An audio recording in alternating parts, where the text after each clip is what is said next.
Located in the rolling hills and winding stream of Huntington Town, I was far away from city life.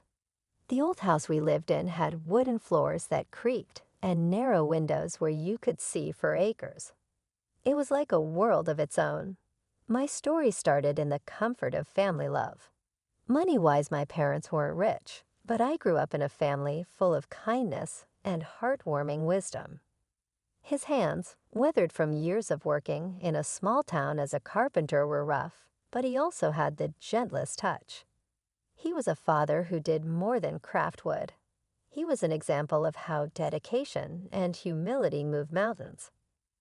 As a schoolteacher, my mother decorated our home with books and stories as she stirred the depths of not only me, but prepared big dreams. It was a small town life in our part of the world. In these days, people used to entertain by visiting their neighbors, and no event was more exciting than the physical spaced events of our lives. I loved this life. Little things made me happy. The smell of dirt after rain or crunching leaves under my feet, and waking up to birds gladly singing a fry in the first rays. I met James for the first time at a community library. Different from anyone I'd ever met. A metropolitan visitor who exudes sophistication while still retaining an approachable front. His family were pillars of the business community, their money and influence stretching beyond the city's towers. In a world full of pretentious dudes, I was secretly pissed off about it. But James and his just happy to be here smile news flailing around, like they knew their personal attitude, were kind of adorable. Our initial conversations were cautious, like two worlds carefully getting to know each other. He talked about city life, the fast pace, endless opportunities, and dazzling lights. I shared stories of my town, the annual harvest festival, peaceful walks by the stream, and our close-knit community. In those early days, we often met at an old park bench by the lake where we would talk for hours. The lake, with its calm waters reflecting the changing colors of the sky, witnessed our growing connection, weaving our different worlds into one. "Elizabeth," James said to me one evening. His voice changed with a vulnerability I had not seen before. "I have always been surrounded by people who care more about wealth and status. But with you, I found a peace I didn't know existed. You show me a different way of life, one that's real and full of warmth." His words stirred something deep inside me. James, where we come from doesn't define us. It's who we are when we're together that matters. You've given me a new view on life, opening my eyes to dreams I never dared to have. As our relationship grew, James told me about his family, especially his mother. She was elegant, but had very high expectations. He spoke of her with respect, but also with concern. "She has her own ideas about who I should be with. I'm just worried about how she'll react to us." I reached out, taking his hand and feeling a slight tremble. "We'll face that together," I assured him. Love isn't about backgrounds or expectations. It's about two people who choose each other against all odds. The date James proposed was simple, just like our love. No grand gestures, just a heartfelt promise of a life together. As I looked into his eyes full of hope and love, I knew this was just the beginning. The evening I was set to meet James's family, I was very nervous. Their grand mansion loomed large as we approached, a reminder of the different worlds James and I came from. James held my hand, giving me a reassuring look. "Just be yourself, Elizabeth. That's all you need to be." I smiled weakly, trying to calm my nerves. "I just hope your mom doesn't think I'm out of place." James sighed, a hint of concern in his eyes. "Mom can be a bit much. Just remember, I'm here with you." As we entered the fancy dining room, James's mother, a tall woman with a stern look, greeted us. Her eyes quickly scanned me, a flicker of disapproval crossing her face. "So this is the young lady who has captured my son's heart. Interesting choice." Dinner was elaborate, with dishes I couldn't even name. James's mother, ever the gracious host, offered me a plate with a forced smile. "I suppose these dishes might be a bit too sophisticated for your taste, Elizabeth. We can get something simpler if you'd prefer."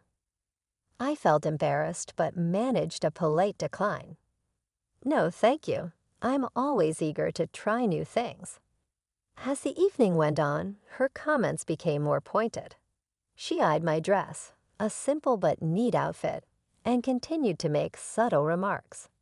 I had thought it was appropriate. Is that what passes for evening wear in your town? It must be challenging to find good clothes on a modest budget. James tried to change the subject, but his mother was relentless. "Tell me, Elizabeth, what do your parents do?" It's always fascinating to learn about different walks of life. I answered, feeling her judgment. "My father is a carpenter, and my mother is a schoolteacher." "Oh, how quaint," she replied, her voice dripping with condescension. "Hard-working people, I'm sure, but I suppose they couldn't offer you much in the way of a financial head start." The meal continued with her taking jabs at my small-town upbringing, my parents' humble jobs, and even my salary, which she somehow knew about. Each comment was polite but sharp enough to hurt.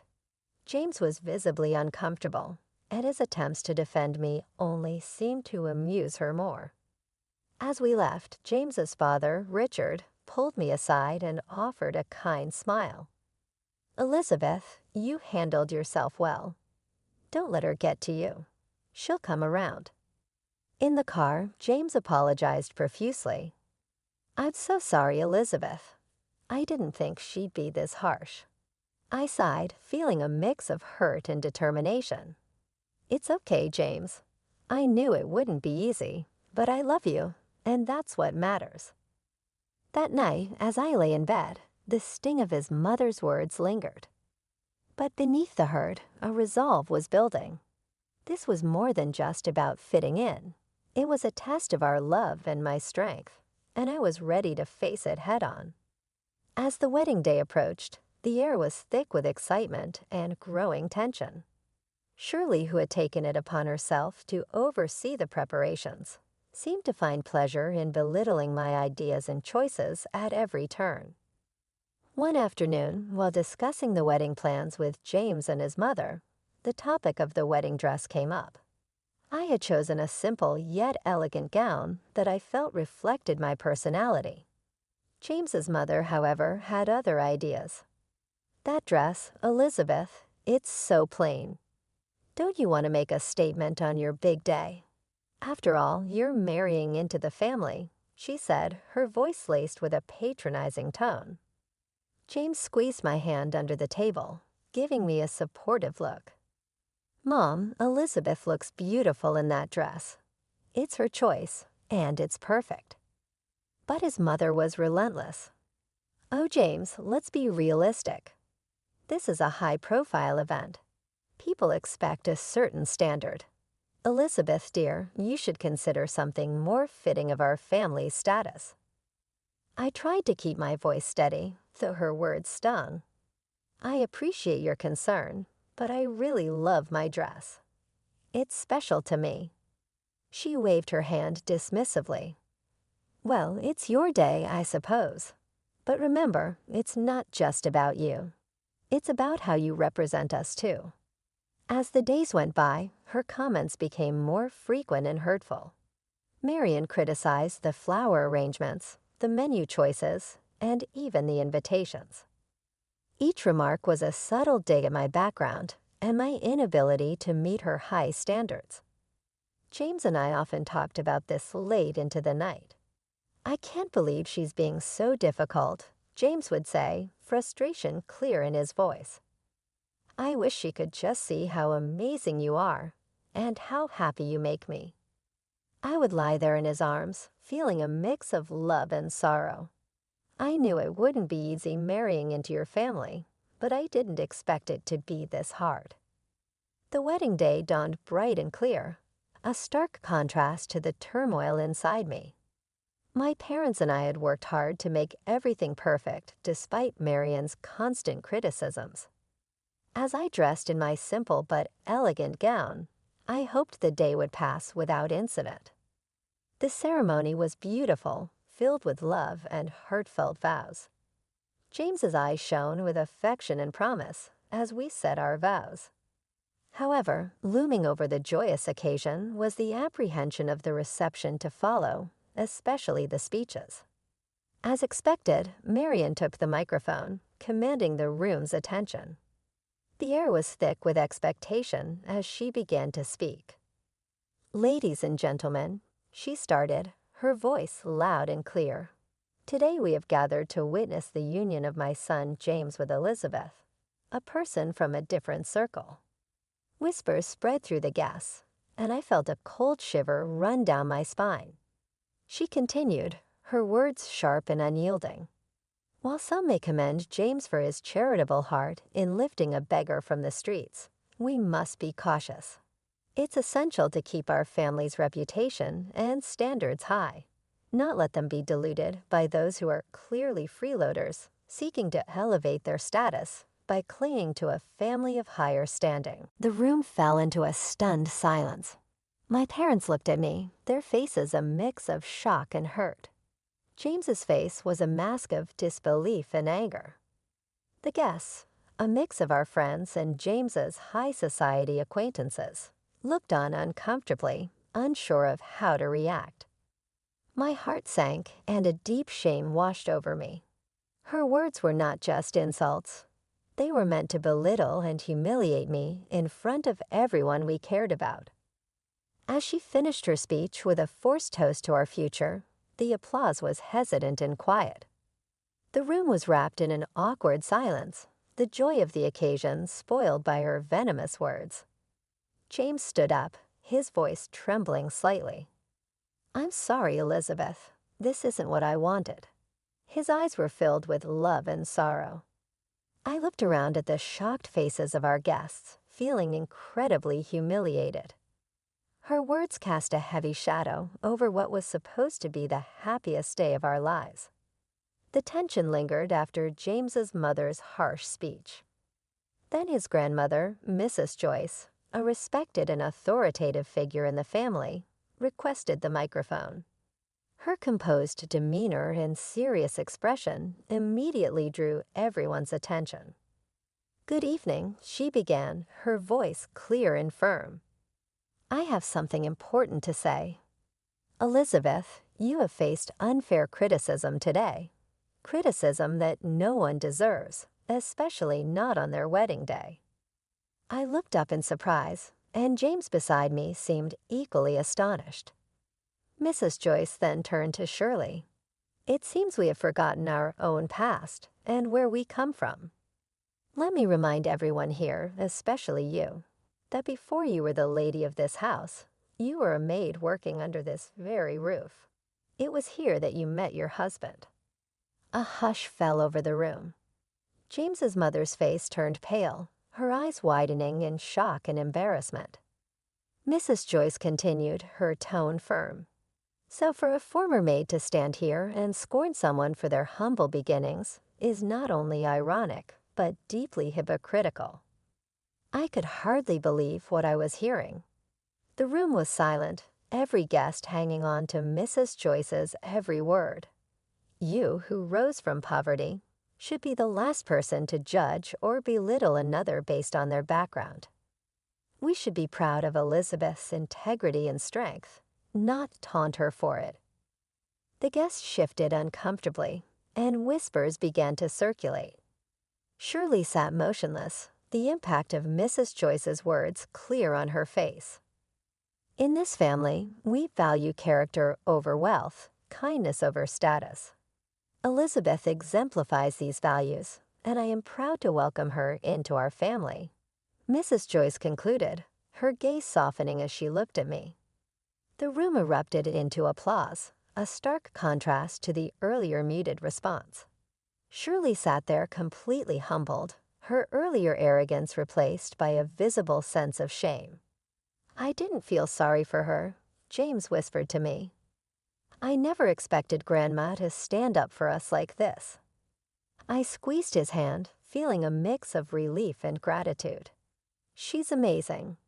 The rest of the evening felt lighter, the air cleared by Mrs. Joyce's honest defense. Guests approached with warm congratulations and sincere smiles. I felt like they were all on my side, and it felt great. As we left the reception hand in hand, I felt a renewed sense of confidence and belonging. Mrs. Joyce's words had changed everything, breaking the cruel plans of a not-so-smart woman. The days after the wedding were filled with unspoken tension in James's family. It all came to a head during a family meeting at Mrs. Joyce's house, where the air was thick with expectation and apprehension. As we gathered in the grand living room, Mrs. Joyce began without hesitation, her voice firm and unwavering. What happened at the wedding cannot be overlooked. The way you spoke to Elizabeth was disgraceful. She addressed Shirley directly, her eyes sharp. James's mother, usually so composed, looked smaller somehow, her usual confidence diminished. "Joyce, I've already apologized to Elizabeth," she said, her voice tinged with a hint of defiance. "It's not just about an apology," Mrs. Joyce retorted. "Your actions reflect on this entire family. You've become accustomed to a lifestyle funded by the family's money without appreciating its value." James's father nodded in agreement, his expression serious. "My mother is right. You've lost sight of what's important." Mrs. Joyce then laid out her decision, each word deliberate and clear. "I've decided to cut off the financial support you've been receiving. It's time you start contributing to this family instead of just taking. You'll need to find a job and learn to live within your means." The shock on Shirley's face was evident. She turned to her husband, seeking support. "You can't agree with this. She can't just cut me off like this." But Richard surprised her. "I stand with my mother on this. You've gone too far this time. It's for your own good." Shirley's eyes filled with anger and disbelief, her usual poise crumbling under the weight of her new reality. James, who had been silent, spoke up, his voice steady. "Mom, Grandma's decision is harsh, but it's fair. You need to understand the impact of your words and actions." I sat there watching the scene unfold, feeling a mix of sympathy and relief. James squeezed my hand under the table, silently supporting me. The meeting ended with James's mother in a state of shock, slowly realizing her situation. She was clearly used to living off her family, and the thought of working gave her a headache. I could barely contain a chuckle as we left. James leaned in close. I never thought I'd see the day when Mom would be at a loss for words. But maybe this is what she needs to change. I nodded, feeling a cautious hope for the future. Perhaps this will be a new beginning for her, for all of us. The family reckoning had been tough but necessary. It was a pivotal moment that promised to reshape the dynamics within James's family, hopefully for the better. The honeymoon was a welcome escape for James and me. As we walked along the sunrise beaches, the soothing sound of the waves provided much-needed relief from the recent family turmoil. One evening, as we watched the sunset, James wrapped his arm around me. "I'm sorry our wedding turned into such a drama, Elizabeth. I wish things had been different." I leaned into him, feeling the warmth of his embrace. "It's okay, James. It wasn't your fault. What matters is we're together now, away from all that stress." James sighed, looking out over the ocean. "Yeah, but when we go back, we'll have to face the reality of my mom's situation. It's going to be tough for her." I nodded, understanding his concern. Maybe this will be a chance for her to grow, to see things from a different perspective. We spend our days exploring and our nights talking about our future. The challenges we had faced seemed to strengthen our bond, reaffirming our love for each other.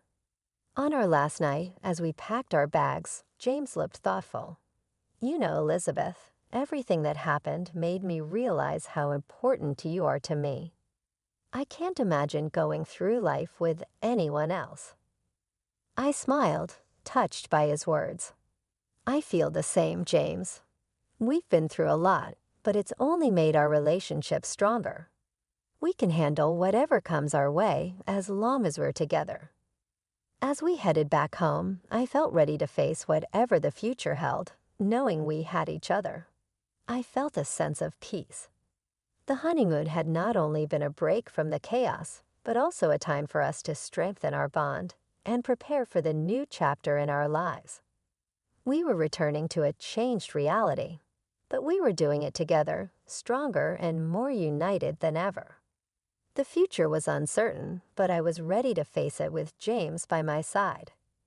Coming back from our honeymoon, James and I were unsure of what awaited us at his family home. The car ride was quiet, both of us lost in our thoughts about the new family dynamics. As we arrived, the first thing we noticed was the absence of James's mother. Inside, we were greeted by his grandmother, Mrs. Joyce, who wore a knowing smile. "Welcome back, you two. I suppose you're wondering about the changes here," she said, her tone light, but with an undercurrent of seriousness. "Yes, where's Mom?" James asked, looking around. Mrs. Joyce took a deep breath, her smile still in place. "Well, after you left, Shirley caused quite a scene, demanding that I restore her financial support. When I refused, she decided to leave. She's now living in a small apartment, and from what I hear, is looking for a job." James and I exchanged glances, the news sinking in. It was a drastic change from the luxurious life she was used to. "And there's more," Mrs. Joyce continued, leaning in as if to share a secret. "Your father is considering a divorce. He's had enough of her antics. It seems like she finally pushed him too far." "Well, she brought it upon herself," James said, his expression a mix of shock and relief. "I can't believe it. I knew things would change, but this is more than I expected." I reached out, touching his arm. "It's a lot to take in, but maybe this is for the best. A chance for everyone to start fresh on a more honest footing." Dinner that night was oddly serene. The absence of James's mother was felt, but not in the way we had anticipated. The conversation was more open, and for the first time in a long time, it felt like there was a real sense of family. As we drove home later that evening, James was pensive. "I always hoped for a change, but I didn't expect it to happen like this. It's going to be a big adjustment for Mom," James said, breaking the silence. I nodded, feeling the weight of his words. "It's a tough situation, but maybe it's a necessary step for her to grow, and for your dad too, to find some peace. Sometimes change is needed for people to truly see what matters." The ride home was reflective, the quiet only broken by the hum of the car engine. We both sat lost in our thoughts, contemplating the new reality we were returning to. The family we left before the honeymoon was not the same one we were coming back to. It was a sobering thought, but in many ways, a hopeful one. As we drove through the familiar streets, I thought about how much had changed in such a short time. James's mother, who had always been a looming figure of control and criticism, was now facing a reality without the financial cushion she had relied on for so long. It was a dramatic shift, but one that might lead to her personal growth. Perhaps, without the comfort of easy money, she would learn to appreciate the smaller things in life and understand the value of hard work and humility. James's father, on the other hand, seemed ready to break free from the toxic dynamics that had ruled their marriage. His decision to consider a divorce was shocking, but also held a promise of peace and a fresh start. For years, he had been caught in the crossfire of his wife's demands and expectations. Now he had the chance to find happiness on his terms, without the constant strain of living up to someone else's standards. We were not returning to be with the same family, there was a whole other set of emotions that it brought up. Sadness for the pain and disruption, but a glimmer of hope towards something better. Change hurt, sure, but change was where the better life, our lives, lay in wait for us. We were not afraid of it. When we pulled back into our driveway, James turned to me with passion and love in his eyes. Whatever happens, we will face it with apprehension. Now we have the opportunity to forge something different, something better. This made me smile with a new sense of assurance. Yes, we will. We are no strangers to having been through hardship, and it has only made us tougher. So here we fight on with all of our might. It does not matter how hard it is, we are strong enough to go through it. Day 32. We got out of the car holding hands saying, "Bring it."